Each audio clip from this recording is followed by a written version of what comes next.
Okay, so let's see if we can wrap up this little summary of the SDG implementation and progress report.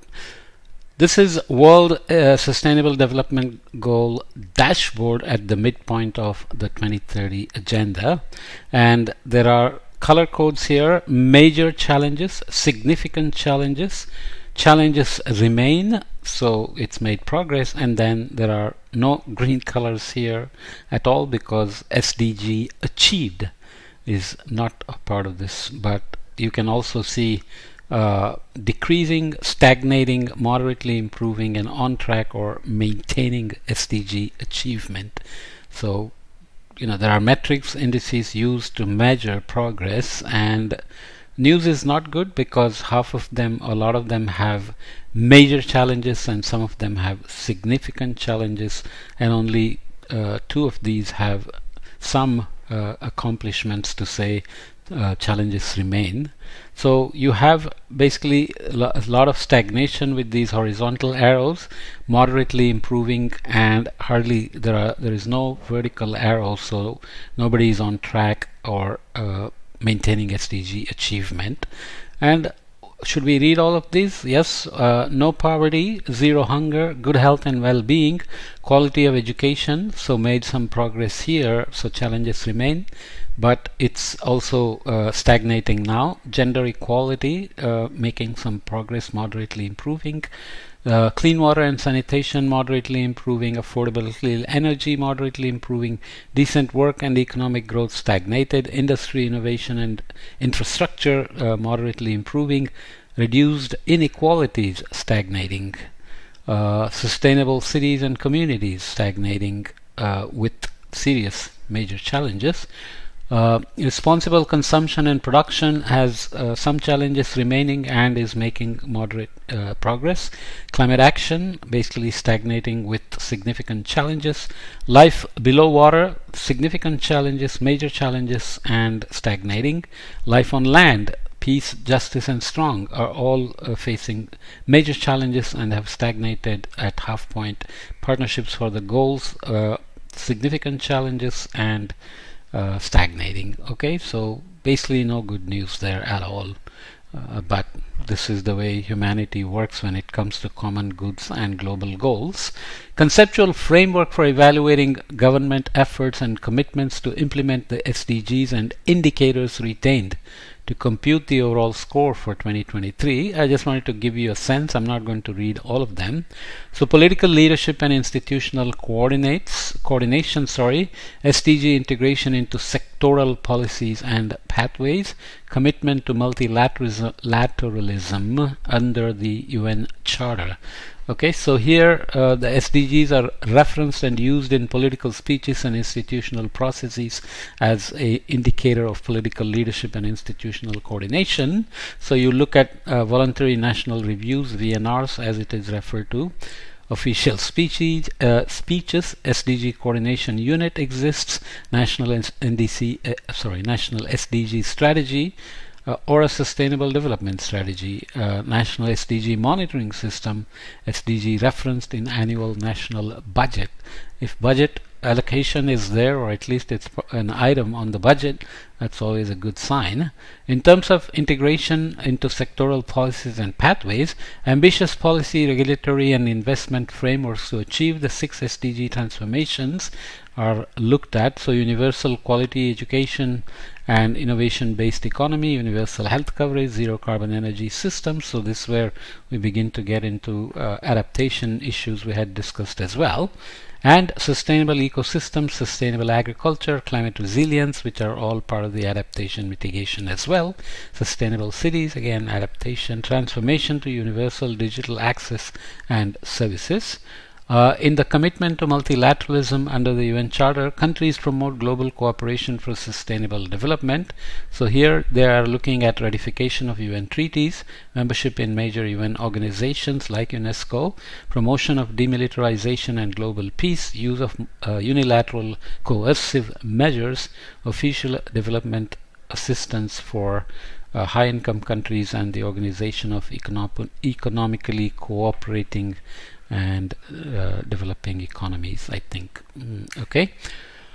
Um, some numbers here on the progress from 2016 to 2022, the midpoint, statistical performance indicators, overall score. This is for the high income countries doing fairly well. Upper middle income countries not doing so well but showing some progress. Low middle income countries actually have shown better progress just in terms of the indicator. Actual number will be different because the GDPs, per capita GDPs, are very different. Nonetheless, low income countries here are not doing so well but show some progress. COVID impact is visible here. So overall the world is somewhere in this performance index heading up, but obviously not as fast as we should be. Indicators included in the Sustainable Development Report I won't read again, but just to give you an indication. Poverty headcount ratio at $2.15 per day, pegged to 2017 purchasing power parity in terms of percentage. Poverty headcount ratio at $3.65 per day, again 2017 baseline. Poverty rate after taxes and transfers, prevalence of undernourishment, and so on. So you get the idea of how indicators are used. There are others: prevalence of stunting in children under 5, prevalence of wasting in children under 5, prevalence of obesity, which tends to indicate various issues with healthcare, economy, employment, poverty, etc. Human trophic level, best 2 to 3 worst, so there is some details there. Trophic levels are a measure of the energy intensity of diet composition and reflect the relative amounts of plants as opposed to animals eaten in each country.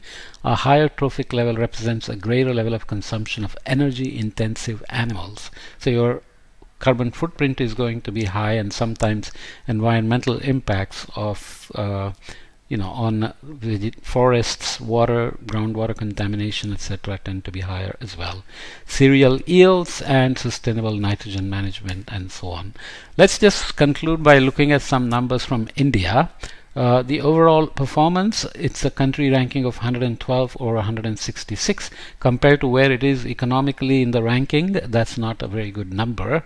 Country score, regional average of 67. Regional average is 67.2 and India has 63.4. We'll look at the SDG dashboards and trends in the next slides. So status of SDG targets here: some are worsening, some have limited progress, and some are either achieved or on track. Corresponds to energy, electricity access, clean water, education, and so on, right? Average performance by SDGs, if you can map your memory onto the SDGs 1 to 17, you can see the chart here. Some have done well in terms of the average performance, so you're going from 0 to 100%. So many of them have crossed whatever these numbers here, let's say 20, 40, 25, 50, 75. So some are in the range of 80, so that's 13, 12. Climate action is not there, so 1 and 4. The rest are kind of struggling below 50%, okay, or 50% or below, okay. Dashboard and trends for India, similar. Many have significant challenges, but good news is that there are a few green arrows, which means they are on track or maintaining SDG achievement, which is consistent with these scores here. So no poverty, so you can take these, these and then go back to this if you want. No poverty is doing well. Zero hunger is stagnating with major challenges. Good health and well-being, making challenges are major but moderately improving. Quality of education is got some challenges but moderately improving as well. Gender equality is facing major challenges and making some progress. Clean water and sanitation still has major challenges with some improvements happening moderately. significant challenges in affordable land and clean energy, decent work and economic growth, major challenges in industry, innovation and infrastructure, reduced inequalities facing significant challenges, sustainable cities and communities facing major challenge, and stagnating. Responsible consumption and production is achieved its goal and it's on track to maintaining in SDG achievement. So the so-called lifestyle for the environment, or some such program that the Prime Minister announced and asked the whole world to follow, is kind of good news in the sense India itself has achieved some goal in terms of responsible consumption and production. Similarly, climate action is achieved in terms of the committed nationally determined contributions, but it's stagnating because there are many details there. Renewable energy commitments, afforestation commitments, they are stagnating. There are some issues, but nonetheless it gets a ranking of having SDG achieved. Life below water, major challenges. Life on land, major challenges. Peace, justice and strong institutions, major challenges. Partnership for the goals, some challenges. Obviously these rankings coming from outside, the governments tend to oppose them or don't agree with them and so on. So looking at the SDG goals, let's look at the International Spillover Index. Maybe you should define spillover and come back. So here, all countries, poorer and richer alike, should use the halfway momentum to self-critically review and revise their national SDG strategies and commitments to strengthening multilateralism. And here is how spillover is seen. Illustration of environmental impacts embodied in national trade. So if somebody is producing something and exporting it, how to count the emissions. They are embodied in the products you are exporting. So that's the idea here. So country A is growing cotton, and let's say embodied water stress is being exported to country C, where clothing is being consumed, and it's also exporting cotton to country B to produce clothing. So there is domestic water stress, there are domestic air emissions when production happens, and spillover water stress and domestic air emissions is counted here in embodied emissions. So that's what is meant by spillovers. So you can have positive spillovers or negative spillovers, obviously. So spillover rankings are then given, the spillover performance of all 193 UN member states. I won't go into the details, but countries are ranked by their spillover score. Each country's actions can have positive or negative effects on the other countries' abilities to achieve the sustainable development goals. If Bangladesh is manufacturing lots of clothes and facing water stress and making money from exporting the clothes, but paying a price in terms of SDGs for water, sanitation and gender equality, labor conditions and so on.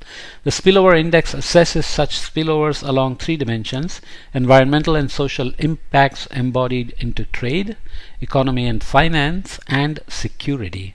A higher score means that a country causes more positive and fewer negative spillover effects. Okay, so here are the rankings. Comoros, Somalia, Burundi, India is down here in the 8th place at 99.43.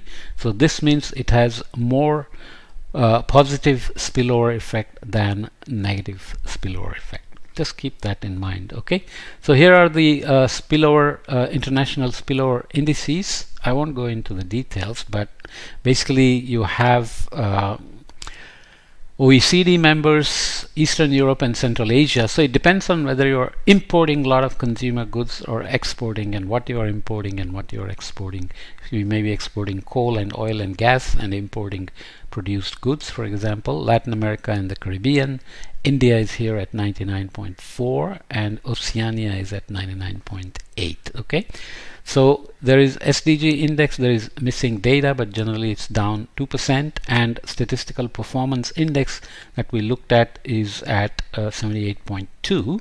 So 100 is best, so it's got a relatively high score, but as we saw, many challenges remain and many things are stagnating or decreasing, and many are doing moderately moderate progress, as we would say. Okay, these are all the numbers I won't read, but all the SDGs are listed here in terms of the details for value, year, rating, and the trend.